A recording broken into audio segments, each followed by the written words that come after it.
everybody. Welcome to the SoxProspects.com podcast. We are the web's #1 source for information on the Boston Red Sox farm system from top to bottom, from Fort Myers to Pawtucket and all stops in between. Thank you for the listen. My name is Chris Hatfield. I'm the executive editor of Sox Prospects, and I'm joined this morning by our director of scouting, Ian Kundal.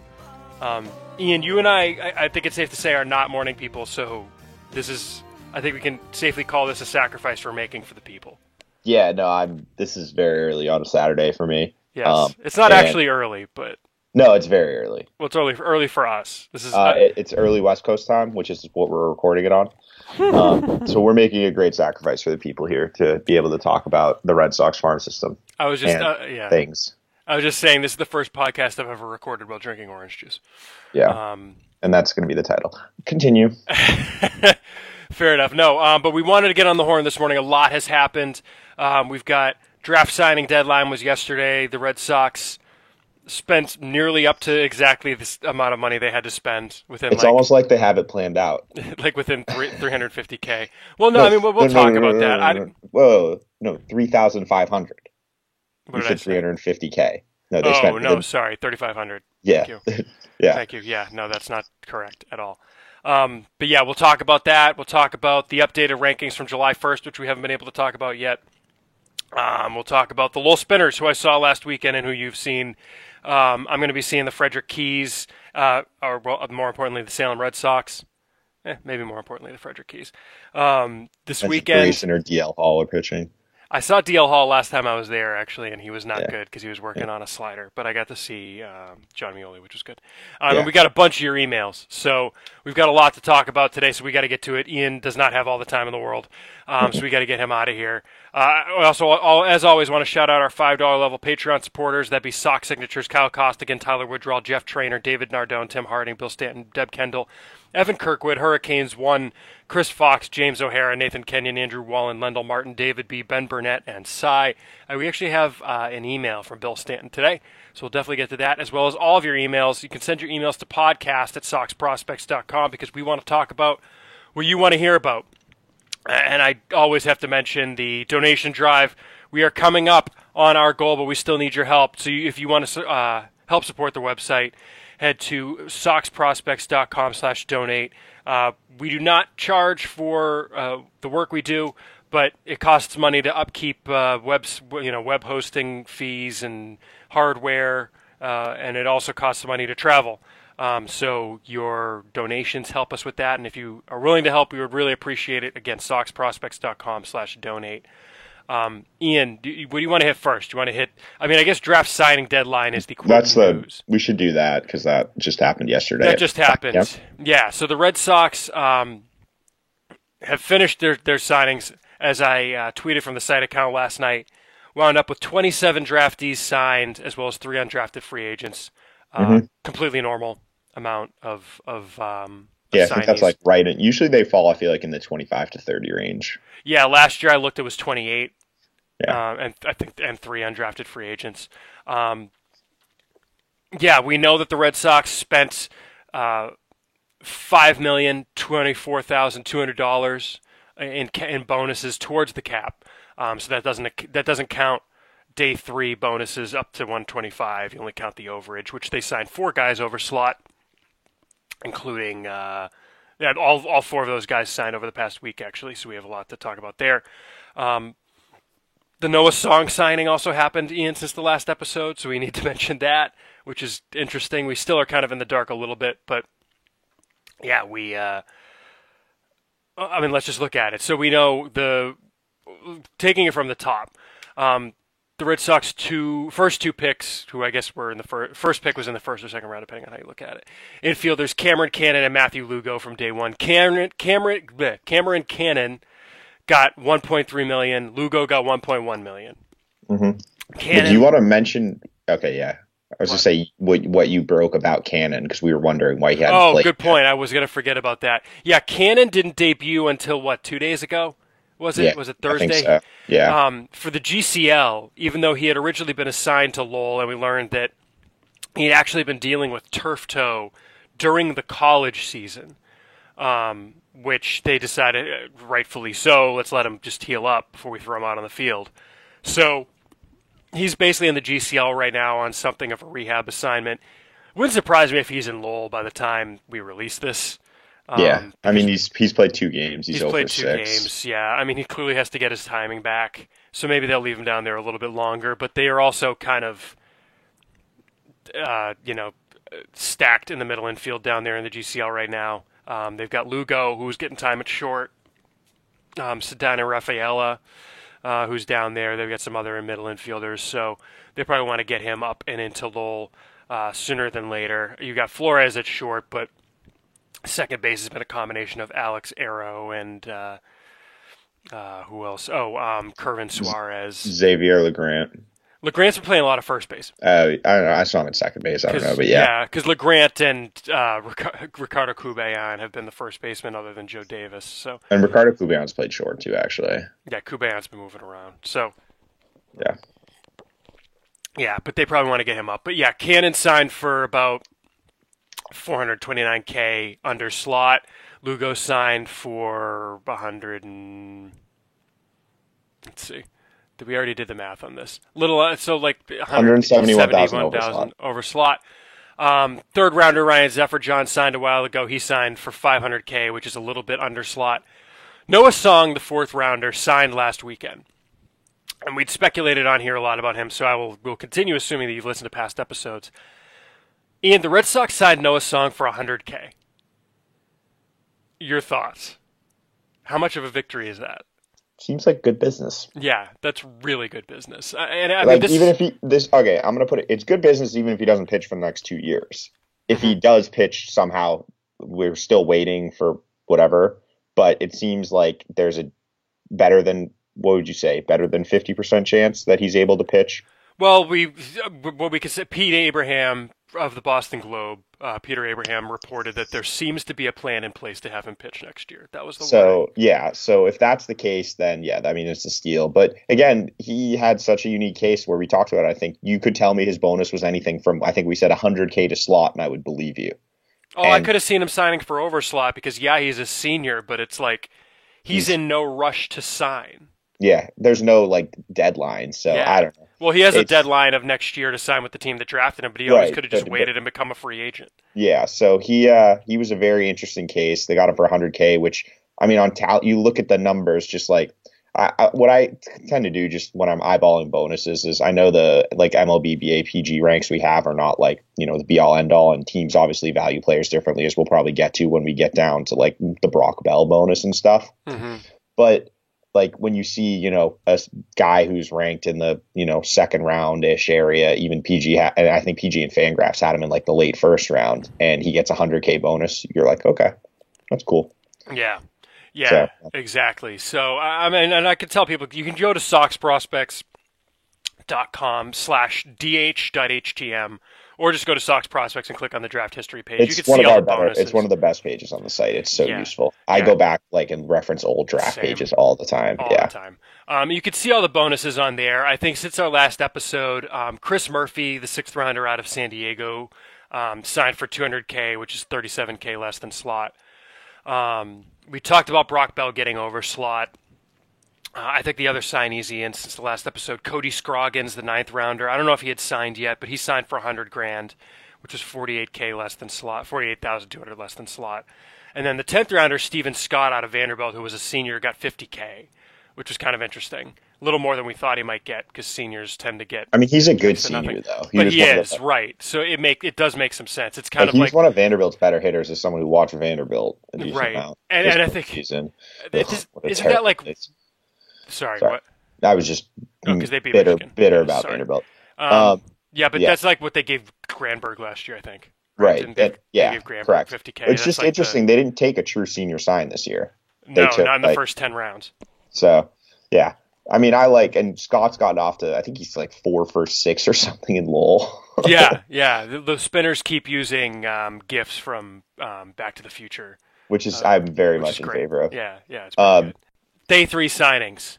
That's where it got interesting. That's where things got interesting. The Red Sox signed 4 guys all officially yesterday, but we're recording this on Saturday the 13th. But, well, it's, yeah. They signed 5 guys. Well, four guys who were over slot and a fifth guy who was not over slot that we also probably need to talk about. Yeah. We had talked a lot about the 11 through 16 for round 11 through round 16 guys. Red Sox, as we kind of thought would be the case, signed two of them. What I thought. Yeah. They signed their 12th rounder, left-hander Brendan Salucci out of Tulane for $345,000, so $220K over quote slot. He was a draft eligible sophomore, so he had a lot more leverage than the typical college draftee. But he signed after pitching on the Cape.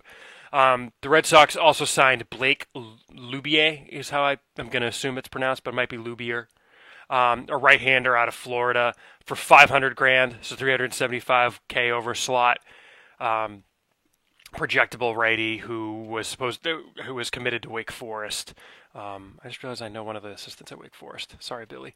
They didn't sign Sebastian Keane out of North Andover, and they didn't sign 14th through 16th rounders Jordan Beck, Aaron Roberts, or Araj Anu. Apparently, a new thing. I guess there was some thought he might sign by the Kentucky student reporter who had been doing some reporting on it, but he was the one who broke that Anu had informed the program he was coming to school. So that was kind of interesting. But yeah, so Salucci and Lubier got some over slot money. The Red Sox also gave $175,000 to their 25th rounder Carson Simas out of Clovis West High School in California. He's a shortstop. Didn't realize his father played in the majors. Billy Simas, he was a pitcher. He actually played for a while in the early '90s. I didn't realize that. And by the way, really quick on Lubier, if you see Steven Lubier, that is also him. He's both Steven and Blake. He's Steven on Perfect Game. So for those of you who are on Perfect Game, that's the same guy. Simas is a shortstop, got $175,000, so $50K over slot. And the Red Sox also gave $250K to right-hander Bradley Blaylock out of Grayson High School in Georgia. So $125K over slot to buy him out of his commitment to Kennesaw State. I love the point that our James Dunn made that the Red Sox organization now has both a Mookie and a Blaylock, which is always fun. And the other guy we wanted to mention who officially signed yesterday was right-hander, quote-unquote, Felipe Franks out of the University of Florida, who only got $40K. But if his name sounds familiar, I'm going to guess that you are a college football fan because he is the Gators' starting quarterback. We mentioned him briefly after the draft. Apparently, the Red Sox put him on a mound after drafting him, and he was up to 94. Yeah, I think Alex Spear said that on Twitter, and that was after not throwing a baseball for like 3 years. So that's why they signed him. Yeah, I mean, he's 6'5", like 240. Yeah, Alex made it sound like he actually might play. I mean, as someone who's watched Florida a little bit and seen him in person before, I'm not sure he's a very good quarterback. So, well, he's a starting redshirt senior for the Gators this year. Talking to my friend who's a UF fan, he called him sneaky athletic, which makes sense. But is he good at football? Right. So we'll see. I mean, if he doesn't go to the NFL, the Red Sox now have rights to a college guy who throws 94. Yeah, I mean, he actually he murdered us last year in the Peach Bowl, but by us you mean the Michigan Wolverines? What? By us, you're talking about the Michigan Wolverines. I am. He murdered Michigan last year in the bowl, but it was 2 years ago. I think it was 2018? Mm-hmm. No, it was one of these years, maybe 2017. He started and we played them in Dallas, and yeah, it was 2017, and he went 5 for 9 for 75 yards and got sacked. And he was not very good. So, but last year in the Peach Bowl, What? Why did he only throw 9 times? Did he get pulled? Yeah, he got yanked. Okay. And then, but he was good last year. I'm looking at his stats. They were good. He was 2,400 or 2,500 yards, 24 touchdowns, 6 picks, which is pretty good. So. But this isn't exactly a Kyler Murray situation. No, I mean, who knows? It could be. Kyler Murray wasn't a Kyler Murray situation heading this year. I'm going to look at a draft thing if you want to keep talking for a second. Yeah, that's fair. So at any rate, the Red Sox signed players almost right up to their cap plus 5%. To me, I mean, big takeaways on this class is the Red Sox did the most they could with very limited options. They went and got 4 top 100 guys by signing Song despite the 2-year commitment to go to flight school that they may or may not have to deal with. I love kind of the group as a whole. I know people didn't love the Cannon pick, with the first pick, but then when he signs for 400K under slot, you get it. That's kind of why they didn't need to go after a true senior signee on day 2. They could go ahead and get, Steven Scott, Cody Scroggins, who's a junior, but really hadn't done a whole lot. Go draft Scroggins before he has like a big senior year or something. I like the class. I think it's good. It's a pretty well-rounded class. I think I put the numbers on Twitter from the site account. Like I said, they drafted 27 guys and signed 3 undrafted free agents. Where is it? Yeah, 7 high school guys, 2 JUCO guys, 21 college guys, 16 pitchers, 14 hitters. I like the balance. The balance is pretty solid. So, yeah, I think it was good. Ian, did you find anything, or you're on mute?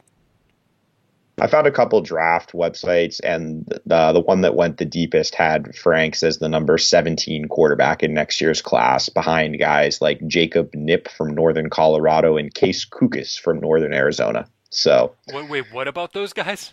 He's behind them in the rankings. Okay. So, so it says basically he's improved massively with the new coach. If he can continue to take to the coaching, he could turn himself into an NFL prospect. So. Right. I guess last year was much better, but we'll see. So okay. I think it strikes me as like the Jeff Driscoll situation where it's like, hey, here's 40K. If you want to play football, great. If not, yeah. If you want to play baseball, great. And if you want to play football, yeah, it's your choice. But why not? It doesn't cost them anything. 40K to the Red Sox is nothing. So. Well, it's nothing, and I don't know how much of that he collects if he doesn't play baseball. I think it's prorated based on if he shoots up for like camp and stuff, kind of like the Shaq Thompson Green situation. Well, I think the better comparison might be Brandon McGee. Yeah, because he kept showing up for camp and would be there for extended, but then go. He played in Lowell a little bit too. He did, right? But he would keep coming back, but then go participate in like Cowboys training camp. Right. I think overall, just as like kind of putting a bow on this year's draft class, they obviously were severely limited. Like they lost just almost about this 500. Yeah, but I'm gonna they lost 500K in bonus money, and as you said, I think that's what you're kind of seeing the fruits of that with the way they did it. You give that 500K back, and that's how you sign someone like maybe like Jordan Beck, Aaron Roberts, another guy later. So yeah. Cool. All right, so let's move on. We got to get you moving. New rankings, Ian. We put the new rankings up on July the 1st. We're going to tweak them to insert song, and we'll see if any of the July. I guess we had July 2nd happen as well. Where all I could say about it is they didn't really go with any high bonus signees for July 2nd. Let me bring them up. The biggest bonus that we know about is Juan Chacon, an outfielder out of Venezuela. They gave 900K to. He might sneak into the back of the rankings, but the rest of the guys they drafted, one of whom is named Jost Nixon Garcia, which is fantastic. Love that name. But they also signed a John Frank Salazar. John Frank being one word, JOHNFRANK. But yeah, we're not going to know anything about these guys until, let's put it this way, the spring when. No, they won't even be over in spring. They don't bring them over the first year. When Ben Badler writes about them. Oh, okay. Yes, correct. We won't see these guys until at best Instructs 2020. Yeah, Instructs next year because the best guy might come over for a cup of coffee for the GCL next year, but I highly doubt it. So yeah. Stateside Instructs. Yeah, this looks like a class that they're going to keep over there, which makes sense given the class they just drafted and the class of guys that they have in the DSL right now that are probably going to be in the GCL next year. So that's fine. Chacon might sneak his way onto the July 15th rankings update, but we'll see. We have to discuss it. Draftee-wise, Ian, definitely Song. We'll have to sneak in. Maybe we'll add maybe a Lubier or a Salucci sneaks onto the back end. I think Lubier will get ranked. I think Song obviously Song will probably be in the top 15. Yeah. Or he will be in the top 15. He will 15, be. Actually. Yeah, it's just a matter of and that I think would be it for me. Maybe Salucci, I don't know. I don't know enough about him. Right. Yeah. It's hard for me to it's hard to rank these guys without seeing them because you can read all the scouting reports in the world, but as we see with guys like Jarren Duran, sometimes what they did in college has no impact on what they are in pro ball. So right. So it's kind of like throwing darts. That's exactly what I was just about to say. Yeah, it's throwing darts at a dartboard with some of these guys. But for what we've got up there right now, Ian, I kind of like the way the board is shaping up. The top 3 stayed the same: Tristan Casas, Bobby Dahlbeck, Jarren Duran. The kind of big move in the top 10 was Bryan Mata up to 4. Any thoughts on that? That seemed like kind of a no-brainer after he had a full month, more or less, of health in June, and he shoved again. He's been healthy for 2 months this year, and he has been the Sox Prospects Pitcher of the Month twice. Yeah, I mean, he's healthy finally, and the reports we're getting from people who see him in Salem are just very encouraging. His scouting reports have been updated on the website, so if you want to check that out, it's kind of goes into more detail. Mm-hmm. But yeah, his velocity's up. The slider cutter pitch is just he's really taken to it, which is a really good sign. And now it's like a true potential plus offering as a secondary, which also gives him a really good pitch to throw against lefties, which is something he's kind of struggled with in the past. Yep. And I think he has a better chance to start now. That's the biggest thing for me. Yeah. And like as we said, he's obviously young for the levels. I think he's up in Portland now. Well, and that's the other thing I just realized. I think he got promoted after we recorded. Yeah, so he's up in Portland, and he's always been young for the level. But it's good I think by our count, he's the 3rd youngest player in AA. Yeah, I think so. Yeah. But it's good to see him finally kind of putting it all together because he's had health and consistency issues in the past. And yeah, he's just kind of taken to things this year and seems to have kind of turned the corner, and it's starting to click. And he's not the most projectable guy in terms of he's pretty filled out. He's a big boy, but the stuff is still going up, which is what you like to see, even as physically he's not really changing. So, yeah. Right. Well, it's weird because the changeup used to be his best secondary, and that kind of backed up on him. But that's his evolution of his stuff. Correct. And it could be also like when he changed his delivery, because obviously he's tweaked his mechanics that something didn't click with the other pitches. But yeah, it's I'm encouraged. I mean, I actually haven't seen him since spring training, but all the reports we're getting are really encouraging, and he's someone that hopefully we'll get to see really soon. It wouldn't surprise me if he was the number 2 prospect at the end of the year. I'm not predicting it. I'm saying I think he could. Yeah, I mean, you can make a case he's 3 right now. If he shoves in Portland the rest of the year. Yeah, I mean, it's not just shoves; it's how he looks. Like if he looks like he has and he stays healthy, yeah, it's definitely on the table. Yeah, I mean, in his first start in AA, he actually threw very, very well. He went 6 innings, allowed 1 run on 5 hits and 2 walks, struck out 5. Kind of got hit around a little bit against the New Hampshire Fisher Cats in his second start, who have a pretty good lineup. I didn't realize, has Forrest Wall always been in the Jays system? No, he's drafted by the Rockies. Yeah, he got traded in July 2018. That's right. That's right, for Sung I think Mata's pitched tonight, actually. Yeah, he's pitching this weekend. I knew that because his last start was on the 7th and it's the 13th, yeah. So that makes sense. But we'll I mean, that was a move. Otherwise, and the other move in the top 10 was Gilberto Jimenez up to number 8. I love Gilberto. Yeah, I mean, and I saw Lowell. Maybe that's a fair kind of transition to kind of what I saw because Anthony Flores didn't move down. Because it was more Mata and Jimenez going above him, but Flores was down to 10. Tanner Houck was down to 9. I guess the other news we should briefly mention is that Darwinzon Hernandez and Tanner Houck are now both pitching out of the bullpen in Pawtucket. Because Tanner Houck threw 2 bullpen stints for the Portland Sea Dogs and got promoted. Even though in the first one he got lit up. He threw pretty well last night, though. He was good last night, but it was like 93 to 97. It's funny because like once a year I'll cover the cup of coffee, and this year I covered the cup of coffee the morning after he made his debut in the bullpen, and he like didn't get out of the inning. He like recorded 1 out and allowed 6 runs. Not ideal. It was really bad, but I guess you could also count the All-Star game because he threw 1 inning in the Eastern League All-Star game, so maybe his 3rd relief outing. Yeah, I mean with Houck, it's like. But they clearly want to. It's very obvious they want to get him up to the majors this year. Well, yeah, and the reason they're promoting him is they want him to throw the ball. I mean, I guess that's true. That's why you promote guys to AAA now. Is you want them close. You can keep a close eye on them, and you have them throwing with the AAA baseball. Yeah. Against more advanced hitters. Yep. And like, I mean, if he's Houck's with that arm slot, the fastball slider combo, the key for him is just the command. Is he going to be able to harness his stuff and throw enough strikes to be able to play at the big league level? And that's the TBD. Mm-hmm. Whereas Darwinzon is just shoving it out of the bullpen as he did last year. I think he's retired. He's retired, I think, his first 13 guys or something with 8 strikeouts or some ridiculous number that. Put it this way. I think it's more. Well, let me see if you agree with this. Is it well, I think we agree. This doesn't preclude either of them from going back to the rotation at the beginning of 2020. Doesn't preclude them. No, yeah. They easily could. I think it is a lot more likely that Houck goes back to the rotation to start next year than Darwinzon. Because I think Darwinzon probably starts next year in the Boston bullpen. I think Darwinzon's in the Boston bullpen within the next, by July 31st. Oh, I think that's conservative.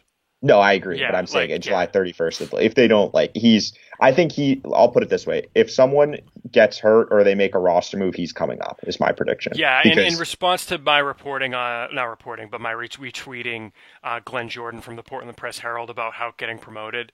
Who was it? At Bo Sox Holic on Twitter, we discuss a lot on Twitter, said, I honestly think they go internal for the bullpen instead of the trade route. I think that's absolutely correct. I agree. They're going to trade for a starter, and they're going to call up internally from the bullpen, plus activate Eovaldi. That's how they look at it. Yep, I think that's exactly what they're going to do. And I think that may have kind of been the plan. Maybe not with the Eovaldi, but we talked about this at the beginning of the year, Houck, Darwinzon, and Durbin Feltman. And Feldman's obviously not coming up this year because he's struggled a little bit.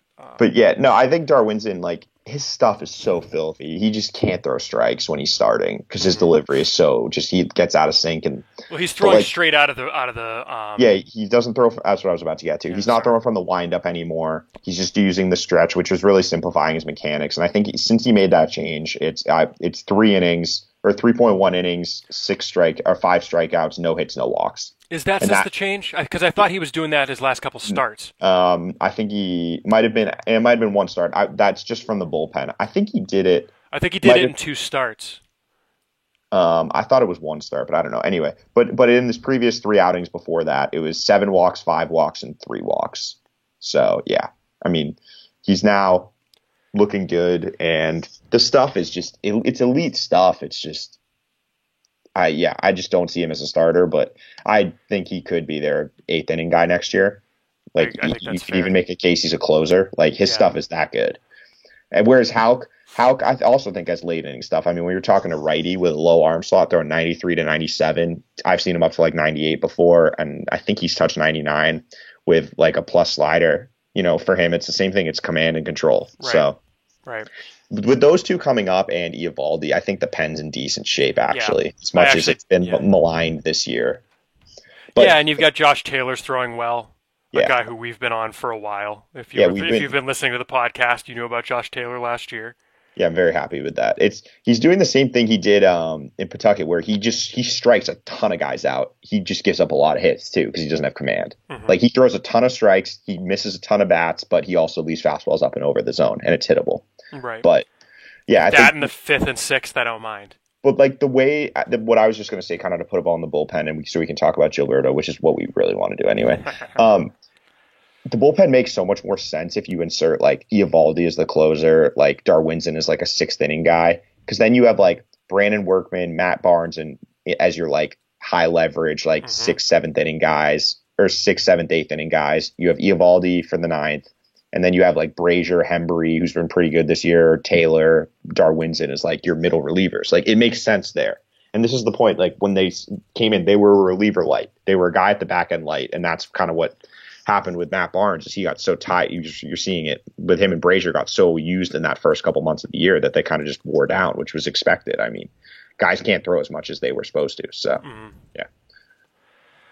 But we also, like you said, Ian, we wanted to talk about Jimenez moving up to number 8. I did see the Spinners last weekend in Aberdeen, which, by the way, as I said on the Patreon game update, love Aberdeen's ballpark. It's an unbelievable park. It's a great park. Unbelievable. It could be a AA or a AAA park. It's gorgeous. I don't know about AAA because I don't think it's big enough, and AA might be stretching it for that reason too, because they don't have any seats beyond Oh yeah, just past the bases. Foul balls, right? Or the bases. Sorry, they don't even go all the way to the foul balls. Yeah, you're right. So it's still just brand new. I mean, it's. Yeah, it reminds me a lot of Fluor Field, the drive play in the sense of kind of how the bowl works.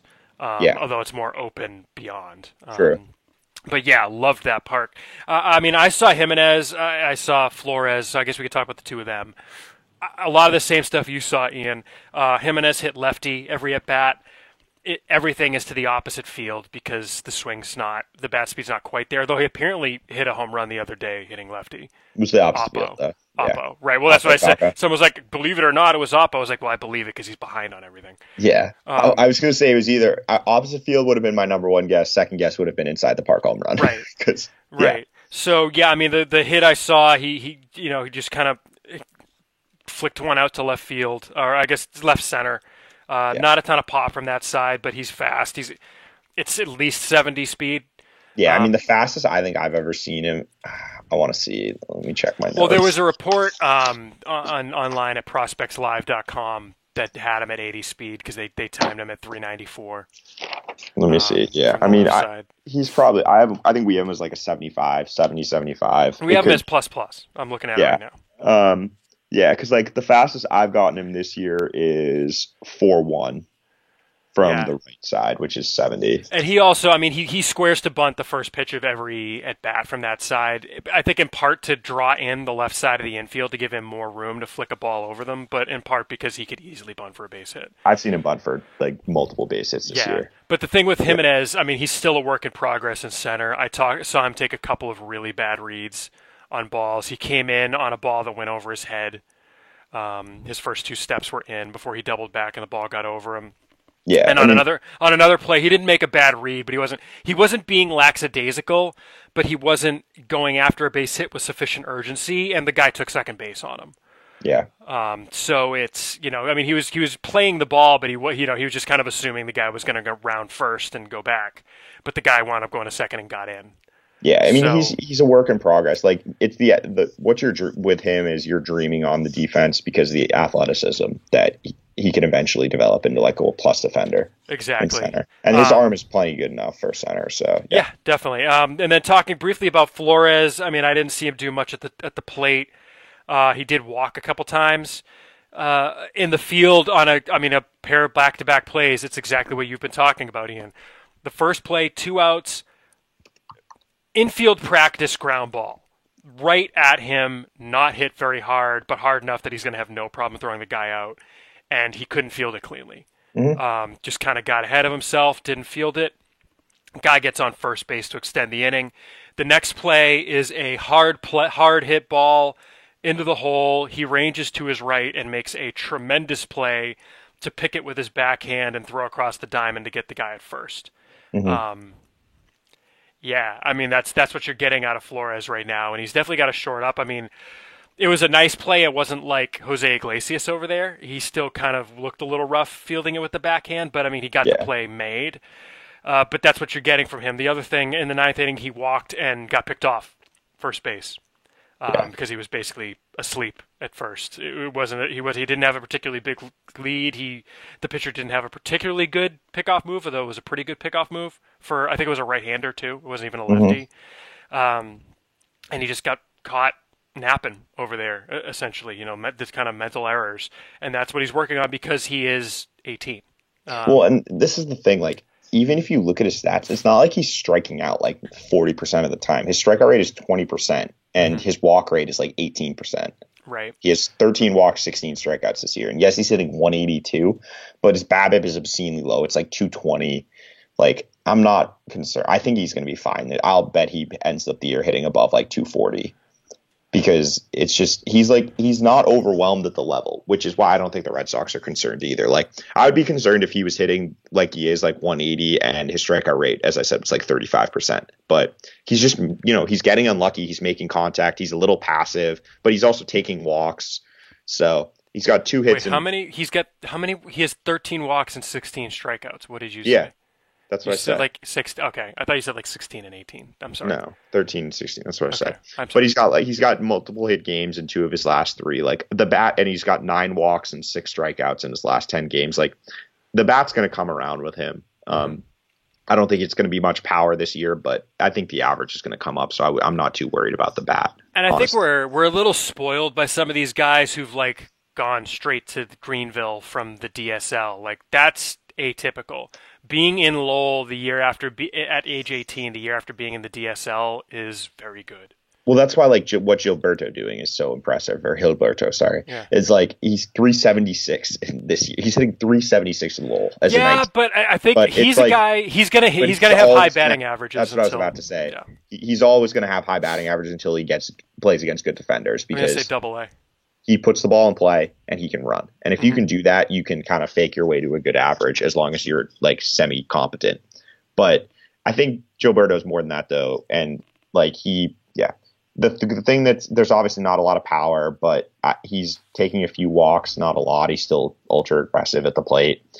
But it's just, it's good to see. And we'll see what happens going forward. Yeah. Looking down the rankings, we've got. Let's see. I'm also trying to keep show notes as we go here. Matthew Lugo and Cameron Cannon made their debuts in the rankings at 11 and 12. Any thoughts on the second rounder, or the true second rounder making his debut ahead of the first/early second rounder in Cannon? Is a little atypical, but I know Cannon signed for more, but I think a lot of that just had to do with the fact that Cannon, He had love where he was taken, yeah. Where he was taken, he was probably going to get more just based on what slot is. Same thing with Lugo. I mean, they were right next to each other for me. Yeah, it's and close. it was just it's how it apples shook or out. oranges. Yeah, Wouldn't surprise me to see Song at like 13, 14 when we put yeah, him in he's there. going to be right in that range, the Yeah. 10 to like 13 range. Yeah. So Song will be in that area. I think on the top 20, Ian. Let's see. We've got Ryan Zephyr-John also debuted in the top 20. He debuted at 20. The Lowell right-hander. And I guess the other big move was Thaddeus Ward up to 19. He might move again in the July 15th ranking. It depends on if I see him this weekend and like what I see. But we're getting really good reports on Ward, Ian. I mean, yeah, everyone's talking about him. He's gotten up to Salem. I think his first start was kind of meh, and then since then he's back to shoving. Like last 3 games, 7 strikeouts, 10 strikeouts, 6 strikeouts, 2 runs. Actually, you know what? He didn't. I'm looking at it now. Yeah, his first start was he had 7 walks. It was so the first start was kind of iffy. Yeah, But since then, he's been shoving again. It's 17 innings, 14 hits, 2 runs, 3 walks, 23 strikeouts. Like, Yeah. I mean, if he keeps this up, he's clearly starting in Portland next year as a 2018 draftee. I mean, I'm trying to think, he's young for the grade. Yeah, he's Sure. 22. He's on the right pace. I'm trying to think of Yeah. last year's draftees. Obviously, Duran is in Portland now. Casas, Decker are going to take a while. Feldman, I guess, started the year in Double A. Feldman's already in, yeah. But for a start, well, yeah, I guess. So he'd be catching up. He shouldn't have started in Greenville probably anyway, but Ward? college starter. Yeah. Yeah, college starter in Greenville is like meh. But I mean, it's the reports are good, as we talked about.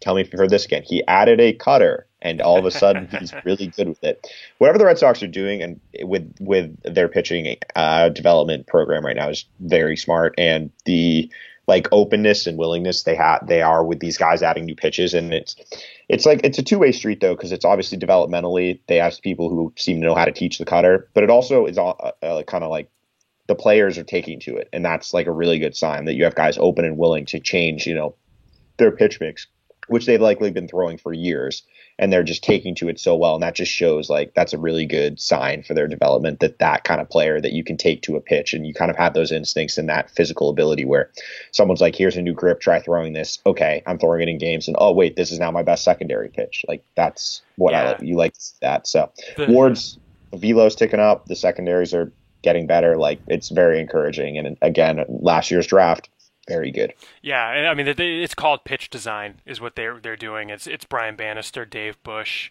and Sean Haviland, who's the guy we always forget his name. But Sean Haviland, the Harvard man, as Doc Emmerich would say, former pitcher for the Paw Sox, who's in that department as well. But that's the top 20. Ian, looking at the back end of things, anything really worth mentioning? I mean, it's kind of mostly status quo. I'm going to see Ryan Fitzgerald this weekend, and so we'll be able to talk about more about him next weekend, next episode. See. Brock Bell debuted at number 32. I, The right-hander, the Red Sox gave a $465,000 bonus. I was just going to say Marcus Oh, Wilson got demoted and is murdering the ball. We should probably mention him. that's true. He won Player of the Month for us, I believe, right? Yeah, no, he didn't. No, He won Chad De La Carolina. Guerra did. He won the So he Carolina. won Carolina League Player of the Month. But yeah, he's hitting 333 with a 615 slugging in Salem after a really struggling in Portland. So that's nice to see because he's still not even that old for the level. He also adjusted his swing when he got down to Salem, apparently. So there's actually like something that might be a cause for it. And It's not just okay, that's the kind of stuff we like to see. That's when the stats match something. That's what good. Yeah. Yeah, I think he's the only guy I was going to mention. Well, no, 33. Well, no, I was just looking in the 10 to 30 range, or sorry, 21 to 30. Got it. Maybe Chase Shugart, I guess, also has come back and is shoving. No surprise there. He'd be in Salem. He's going to get to Salem sooner than later, I think. Yeah, I guess 33. We can talk about our new favorite player. Dark horse. Yeah.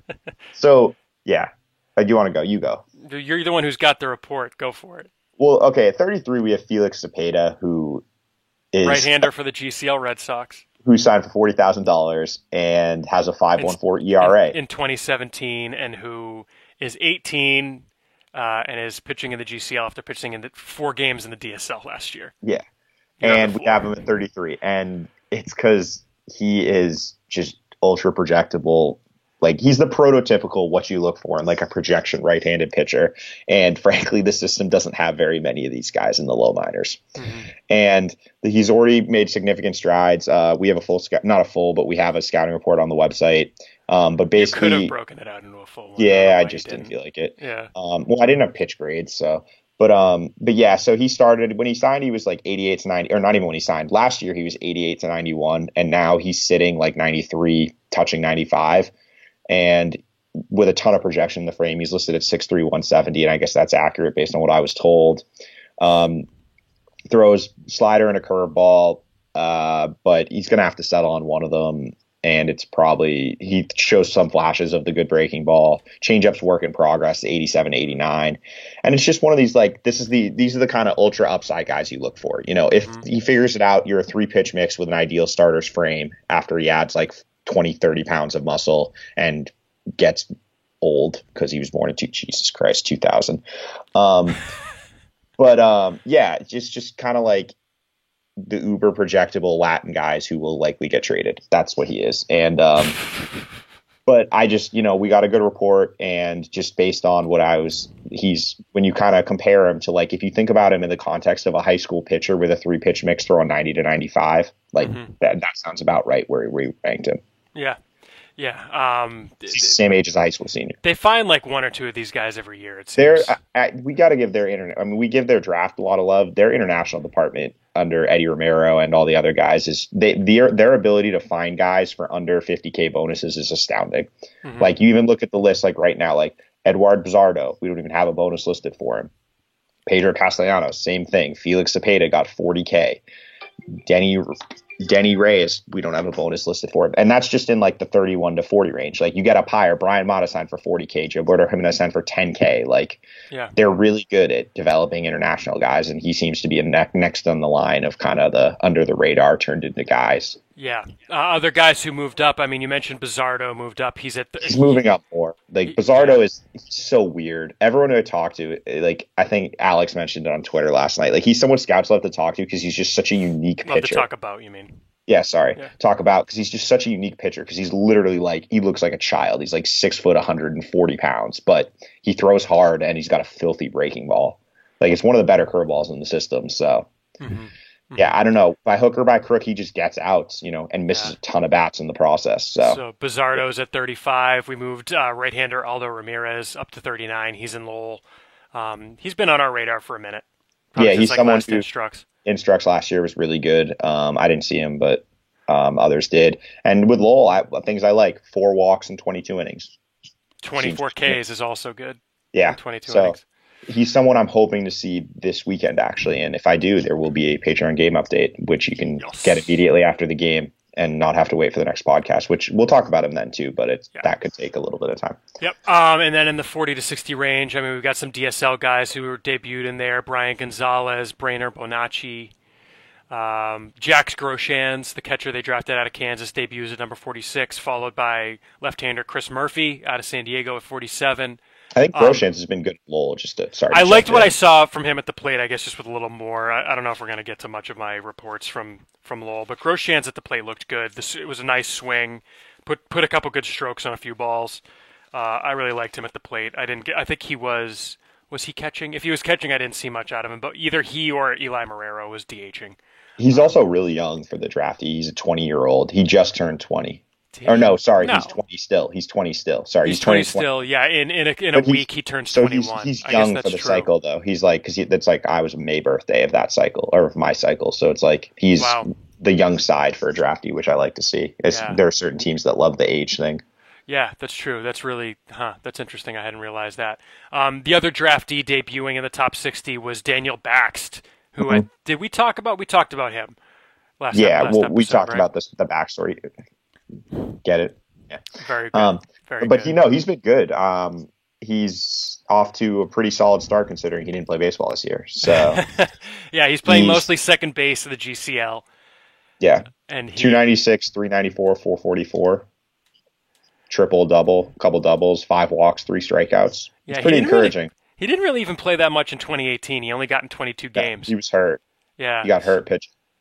Yeah, he got hurt pitching even though because he was a two-way player. So. Yeah, so we liked Baxt. We talked about the guys who might join the rankings, so we'll talk about them next episode. He's someone who I bet he's going to be an Instructs this year, and he's someone who I could see moving up pretty quickly because he was highly regarded coming out of high school and even after his freshman year, where I think he was really good his freshman year. Yeah, he had 311, 369 OBP. I remember that he was someone who was seen as potentially an early round option, but then obviously things kind of fell apart last year with the injury, and then he didn't play this year. So yeah, he's someone who I'm pretty excited to see and hopefully get a couple reports on pretty soon. Mm-hmm. I guess just really quick, cleaning out the Lowell notebook I've got, Ian. Let's see, just Nick Northcutt looked pretty good in the field at the plate. He in his first couple at bats had hits. Kind of liked what I saw from him at the plate in his first at bat. Worked a long count and then turned on a high inside fastball for a single to left, and then in his next at bat stayed in on a curveball that he was a little early on and was able to kind of flick it to left field for an RBI single. Nick Decker didn't do a whole lot, really not a whole lot to report from him there. He went 0 for, but put the ball in play every at bat. On the mound was Brian Lucas, a guy who we hadn't seen. And Lucas was very interesting. I think I'd even forgotten to print his scouting report, but it was fastball was 91, 92, got up to 94. Slider at 80, 81, and a changeup right around there as well. 21 years old, though, coming straight out of the Dominican Summer League last year, which is, you see him and he looks a lot younger, and I was a lot more excited about him until you pointed out how old he was, because they signed him and he made his DSL debut at age 20, which is very old. So it made sense that they pushed him to Lowell this year. It wouldn't surprise me to see them move him to the bullpen as early as next year, but it makes sense for him to be starting now because he needs the reps. He needs to basically play catch-up. But I liked what I saw. The fastball had some good arm side run. The breaking ball kind of went back and forth between a 12-6 and an 11-5. So it was very inconsistent in its shape. It might be 2 pitches. I'm not quite sure. I would need another outing to figure that out. But it might be 2 pitches. It might be 1. But he was very skinny and projectable despite his age. He had room to add weight. 3/4 arm slot. Did have a lot of recoil in the finish, but the changeup did show some drop at times, but was also very inconsistent. I think he's a guy that I'll push. Yeah, he's a guy that I'll push to be in the top 60, I think, but very low in the top 60. And then in relief, I saw a couple of rehabbers who we don't need to talk about, but. That's Lowell. Really quick, let's get to some emails, Ian. We'll get to as many as we can. Tell me when you need to go. We'll start with our emails from our patrons. I realize we got a few from patrons, so we'll go there. The first is from Bill Stanton. He is a $5 level Patreon supporter, and we appreciate his support. His first question, which I'm frantically trying to Google because I didn't, and I mean, I don't think this is the case, but he says, is Rennie Flores an international signee this year? Any relation to Daniel Flores? Probably because they're both Venezuelan catchers. Not that I know. I mean, I feel like that would have been reported if that he would have been was. reported. We haven't seen it. I mean, Flores is a very common name in Venezuela, as evidenced by the fact that Anthony Flores was in the same class. Although is Flores Venezuelan? I think Anthony. Yeah, Flores is Venezuelan too. Yeah, they all are. So yeah, I mean Flores is a common last name. So, yeah, and then he said he saw Lowell play last night. Not a whole lot to see. I don't know who was playing that night. It would have been July the 5th. He said Alex Arroyo stood out a bit, made a few defensive plays, and swung the bat okay. He also sent his thoughts on some guys. Let's see. He said Zephyr John showed a live fastball. Piggyback starter Kelvin Sanchez was effective, but the fastball was underwhelming. Joe Davis, big dude with some pop. Yeah, that sounds about right. He's a big dude. Arrow looked good in the field. He said Flores was a little offline with his throws, but had a quick release. That's about what we've been talking about. Nick Northcutt looks the part. Also looked like he was having fun. He spoke with a couple of young fans and made their day. Eli Marrero looked a bit undersized, but swung the bat well. Let's see what else. Jimenez hand-eye coordination swinging from the left was real good for a guy who's been doing it for 18 months. That's what we've been saying. He said Decker, another player that looks the part. Yep. Jonathan Diaz got a hit. Nothing stood out. So, yeah, thanks for the emails, Bill. Our other email from Aaron Mehta, who's also a Patreon. Aaron says, "Hey guys, the subject of his email was in the Navy, and then he says, sorry for getting the Village People stuck in your heads. Okay, not really. It appears Trump is going to reverse the Jim Mattis created order that stopped allowing military academy grads to go play sports if drafted. The timeline and details remain unclear, but it seems imminent. Quick interjection, not necessarily unclear. The Department of Defense had 120 days from when Trump announced that to draft a policy, which would be like September. So that's the timeline. But it says timeline and details remain unclear, but it seems imminent. However, from what has been written about Noah Song, it sounds like he's pretty serious about wanting to go to serve in some capacity. So my question, is there any sense around the Sox you've gotten that if given the choice, Song would start his minor league career right away rather than do his service for a few years? Thanks. Just to reiterate, Song is going to pitch for the Spinners this year. Yeah, he's already started his minor league career. Yeah, he is with the club. It's just a matter of when he kind of completes the shoulder program and they put him on the mound.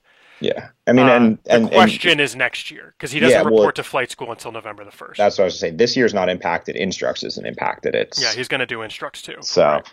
And I would assume it'll probably end up with something if the order and everything goes through, would be something like the Joe Cardona situation with the Patriots, where he's like a reserve officer and he maybe goes, during the off season for a couple weekends or something and does stuff. So yeah, I mean, he's, I guess. What Song's quotes are right now are he's currently planning on going to flight school. Yeah. But that said, that's what he needs to say. Yeah, he can't be like, I'm going to play baseball. He can't be like, I hate the policy that's in place currently. Yeah, I want to go play baseball.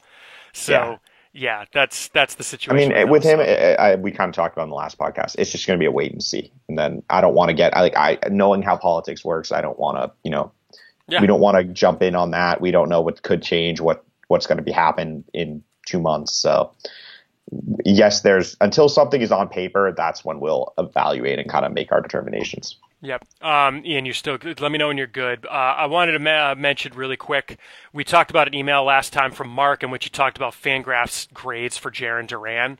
Apparently the Fangraphs guys saw Duran at the Futures game and basically brought their grades down to in line what we have. So that was kind of interesting. And that's why I like to say, and I'm just going to use this to toot our horn really quick, we cover the Red Sox system better than anybody else, which is because we only cover the Red Sox farm system. That's what I was about to say. Our job is so much easier than the guys at Fangraphs or like ESPN, whatever, who have to go. They have to cover every team. I can't. When I go to games, I can focus on one team and certain guys. Frankly, I don't have to worry about the other team at all. Yeah, well, put it this way: one of the Frederick games I saw last time I went up there, DL Hall was pitching. If the Fangraphs guys were there, they would have been focusing on DL Hall.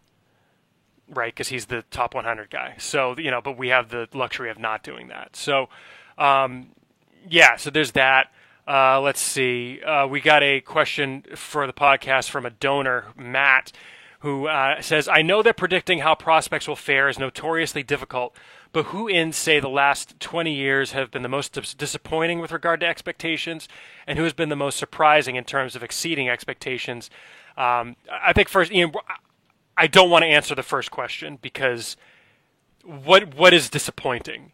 Is it that the club scouted the guy wrong? Is it that the guy didn't develop? Is it the player's fault? Is it the team's fault? I don't like pointing that finger. No, I agree. It's also like he lists a couple guys who I would probably think about, but like, yeah, I mean, I have some names in mind, but there's like no point in what's done is done. There's nothing you can change about it. I'd rather praise or praise like a player and the organization developmentally for turning someone from going a long way than most surprising from recent drafts. I mean, the fact that Jarren Duran was the second guy from last year's draft to make Portland, I would have never predicted at the time. There's one answer to this question, and you know the answer. It's Mookie Betts. Oh, right. Yeah. This is not a hard question. He's the only answer. Good point. Yeah.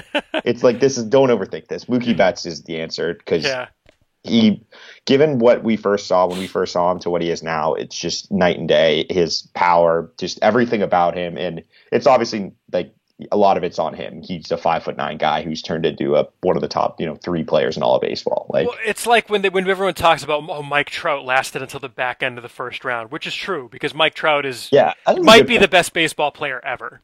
Right. That moment last night too. Oof. Tears. That for those who don't know what Ian's talking about, the Angels in their first game back since Tyler Skaggs. I guess did Skaggs die before the All-Star break? First home game. First home game since Tyler Skaggs passed away. Yeah. Through a no-hitter, which is Mike Trout hit a home run in his first at bat. Yeah, and actually Skaggs' wife threw the first pitch. Threw a missile. Might have been the best pitch of the night. Yeah. So that was a great moment. But anyways, baseball's awesome. That's Mookie Betts lasted until the 5th freaking round. Yeah, that's I don't understand. That does not get made enough. A 5th round pick shortstop who sucked at shortstop when he signed. Yes. It becomes that's the answer. So, all right, next email. Next email is from Alex. It seems like the Red Sox, more than most teams, have struggled mightily to draft and develop even middle-of-the-pack starting pitching, let alone top of the line. Yeah, every other episode. With that in mind, I wonder what the Red Sox line of thinking is in taking a guy with the question marks he had/has then/now that Tanner Houck has, e.g. delivery, injury potential, velocity, starter/reliever, etc., when a guy like Nate Pearson was still on the board and went to Toronto 4 picks later. I have thoughts on that. Obviously, this specific situation is viewed in hindsight. It hasn't even completely played out yet, which is part of my thoughts. But ultimately, my question is, at what point does the organization recognize the current problem and change their philosophy, or even just start taking the most, quote, starter-ish pitchers available and hope a higher percentage pan out than have under this philosophy? Ian, you look like you have thoughts. They've already changed their philosophy. First off, they don't they've completely changed with regards to drafting, high school guys pitching wise. They don't take high school pitchers in the first 10 rounds anymore. Yep. But in regards, nobody can develop starting pitching. That's why everyone wants it. I mean, you look at certain teams like the Nate Pearson, Dustin Mays of the world. They're complete unicorns. Well, and then you have the other guys. You have the super studs like Mackenzie Gore, who were high first round picks that the Red Sox never have a chance for. And the one time they did have a chance for, they took a guy who could have been that type of player, but he's hurt. I mean, pitching is a fickle thing. Guys get hurt. There's nothing you can do. And I mean, this year they tried. They're going the different route. They went with Noah Song, Zephyr John, guys like that. And the goal is not to. I mean, obviously, it's nice to develop. It depends what's available. Exactly. Where the Red Sox are pitching, you're not getting those starting pitching prospects. Obviously, you had a chance at Nate Pearson, but Nate Pearson's injury history is obscene. Well, and also, I mean, people 102. He's going to blow out eventually. It's only a matter of time. The Fangraphs guys talked about this on their most recent episode of their podcast, and I hadn't realized this. Every other outing, he only throws 2 innings. Yeah, they alternate. He throws 5 innings, 2 innings, 5 innings, 2 innings, 5 innings. And they're saying apparently the talk is that they might take the kid gloves off of Pearson and develop him. No, the reason they're doing that though is because he's it's terrifying. Look at Michael Kopech. The Red Sox drafted Kopech. He looked like a potential frontline starter. They traded him, frankly, which was smart at the time, and he's blown out. Pitchers just starting pitching is so hard to find and develop. And when you do develop it, the odds are they're going to get hurt eventually. So and no starter is going to sit 102. Like that's no, like so, once they take the gloves off, the velo is going to come down, and it's just a matter of seeing what he is at that point. And in regards to Houck, I get what they saw. They saw an uber like projectable starting pitching frame, like 6'5", 220. Mm-hmm. They tried to change him to give him a better chance to start. He didn't take to it. It didn't work. So They did the smart thing. Instead of forcing that on him and being like, you're going to keep throwing like this and be terrible, we're going to go back to what you're good at, low slot, and he's probably going to be a solid 7th, 8th inning reliever. That's perfectly fine. You draft to get major leaguers. You don't draft necessarily to fill a specific role. I mean, look at what Matt Barnes became. He was drafted in about the same spot. Right, exactly. So, you got time for more questions, Ian? I guess time for one more. One more. All right, well, let's go. All right, Zeke, we'll get to your question next episode. Well, let me see what this question is. JK, I don't have time for any more. I got to go. You got to go? All right, well, we'll get to these. Okay, here's a really, really quick one. This is from Zeke. We'll do his because it's time sensitive. Thanks for the pods. Which one of the following players should be on the Red Sox MLB roster on August 1st? Eduardo Nunez, Zue Lin, Chris Owings, or a healthy Chad De La Guerra? Also on August 1, will Dahlbeck and Chatham be in Pawtucket or in another major league organization? I say Nunez because that allows you to keep the most depth. Yeah, I don't know what you think. Probably. I mean, it depends on guys getting healthy. Right. I mean, Nunez is a backup right now. He's not playing ahead of Holt or Chavis, or he's behind Hernandez at this point. Yeah. And then they're not. I don't think they're trading Dahlbeck. I don't think they are either. Just because, well, it depends what they would get. I mean, if you're going to get like a Bumgarner, then yeah, you move Dahlbeck. But you're going to have to. But yeah, I don't think they're going to trade for a starter. They're not. I don't see them trading Casas at all. Yeah. But and if the team likes Dahlbeck, you do trade him because he has more value as a third baseman in other organizations. But I frankly could see him as a starting first baseman in 2 years. So yeah. And Chatham, he doesn't headline a deal for what they need. Nope. He would be a number 2 piece in the deal. Correct. So I don't. And by the way, we didn't mention this. Chatham had his first start at second base just before the All-Star break. Brett Netzer had his first start in left field just before the All-Star break. So they're getting them some positional versatility, which makes a whole lot of sense. Yep. So cool. All right, everybody. Ian's got to go. Thank you for listening. We want to thank Podcast Joe 2.0, our podcast editor. Follow Ian on Twitter at Ian Cundall. That's IANCUNDALL. Follow me at SP Chris Hatfield, and make sure you're following the site's account at Sox Prospects. Again, it's the donation drive. SoxProspects.com/donate. We are almost at 90% of our goal. We need your help to get over the finish line here. Patrons at the $2 level and up get access to the Patreon game updates. That's patreon.com/SoxProspects. I'm going to have a couple this weekend. Ian might have one from Lowell. I had one last weekend from Seeing Lowell. We're getting a lot of content on there, so make sure you check that out. Thank you all for listening. Have a great week, everybody. We'll be back in your eardrums soon.